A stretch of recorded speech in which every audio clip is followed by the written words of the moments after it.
It seems like a lot of people want to know about supermarket baits or supermarket baits for catfish. The guys over in the UK are great at this, but over here in the United States, really catfishermen, things are a little bit different than the types of things they would select over there in the UK. So let's just go down a list. Probably the number one, that people think of is just chicken livers. I mean, come on, let's just face it, man. They're everywhere. You can get them in any store.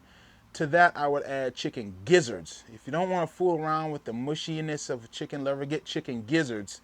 And you can get them down here in the south. I don't know about out west or up north. Birds have two stomachs. They don't have an intestinal system like we do. They just have two stomachs, a main stomach, then another stomach that just grinds it up finer and absorbs this thing. So in fact, one of the larger blue cats I've caught was on chicken gizzards while fishing jugs years ago before I was doing videos. And the main thing it stays hard on the hook is nearly as hard on the hook as something like pork rinds or something. So that's another bait. So we got chicken livers, chicken gizzards, pork skin, pig skin.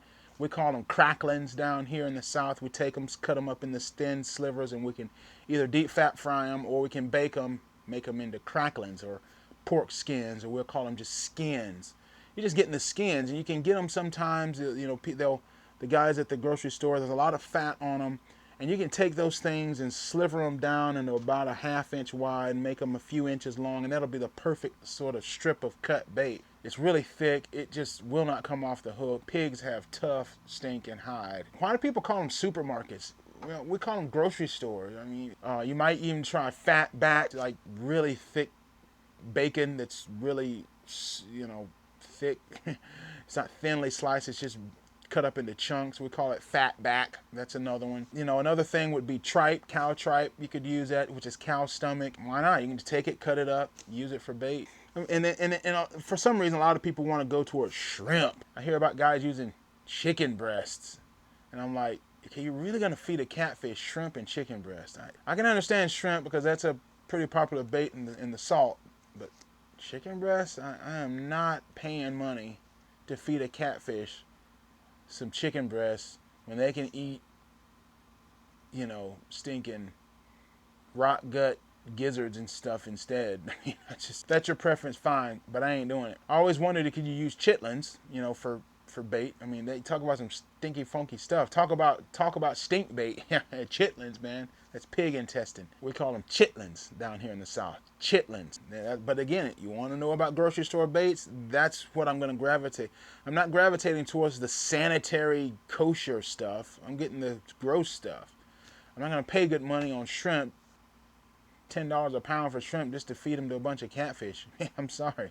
Okay, dog food, cat food, bird seed, all that can be used for chum for catfish. Let's just take bird seeds for instance. So take bird seed. I'd also get some pinto beans or some black beans, even rice could work, all those sorts of things like that. And what I would do is all the stuff you see me doing with my soured wheat chum to grow these black soldier maggots, you can do the same thing with those other seeds. But if you don't want to deal with the stench and stink, here's what you do. Take all that stuff, put it in a crock pot, put some water in it, season it with some garlic, put a little oil in it, and cook it just like you would if you're going to be cooking red beans and rice or something. The main thing you want to do is kill the seed because it's illegal to transport plant matter from body of water to body of water. So if you're throwing out seeds in the water and those seeds start sprouting, you're really breaking the law, and it's not healthy for the ecology. You want to boil the seeds or sour the seeds that utterly kill the seeds. Now it's bait. Now it can be used for fishing. Season it where you can make some catfish chili, right? Now you can chum that out and draw those catfish in and catch fish. So let me tell you another thing you can do. I've seen saltwater guys. They will get macaroni, boil the macaroni, and that stuff will sink. After you boil it, they'll put fish oil in it, like your nasty fish oil that I'm doing, right? Put some fish oil in it. Catfish macaroni, man. I mean, all kinds of stuff you can do, man. They'll eat it. One, it's food. It's carbohydrate. They'll eat it. They can benefit from it. I think the number one thing you need to do in terms of fishing is design systems. Let the systems do the work for you. Like me, I buy the wheat, I sour it, I grow my maggots, I use that to catch bluegill, and I take those bluegill. The larger bluegill I keep and eat. The smaller bluegill to mid-size I cut up for cut bait for catfish, striper, bass, drum, things like that. Now, your system could be, hey, I'm going to go to the grocery store, buy some bird seed, buy some pinto beans, boil them up, season them with chili powder, chum it out there for catfish, and then catch catfish off chicken livers. That could be it. That could be your system. Your system could be, hey, I'm going to tie up some flies. I'm going to tie up me some jigs. I'm going to make me up some salt plastics. I'm going to put some pickling salt on it and run the salt plastics and the jigs together and just troll around with that or cast that around. That's going to be my system. How does it combine and fit into your system? I'm like a mad scientist. I like just trying new kinds of things all the time. Some people don't really do that. They just kind of want to find something that works and stick with that and don't ever do anything else. I can't do that.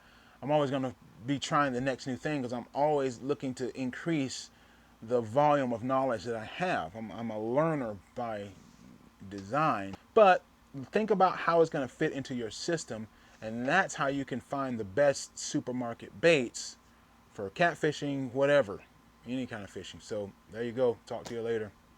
So I hope you like the video. If you like what I'm doing, go ahead and subscribe. Also hit the bell button by the like. It'll notify you every single time I put a video out. That way you don't have to worry about chasing me down and figure out when I'm putting videos out. Hey, check out a couple of videos here. Maybe have a playlist that you like. And then also too, if you're really interested in supporting what I'm doing, you can either go to my website and buy some of the products that I have for sale. I have a book on Amazon. I have a class on Teachable. And I have various products on Amazon and eBay, plus my website. There you go. Check that out, and hey, I'll talk to you guys later.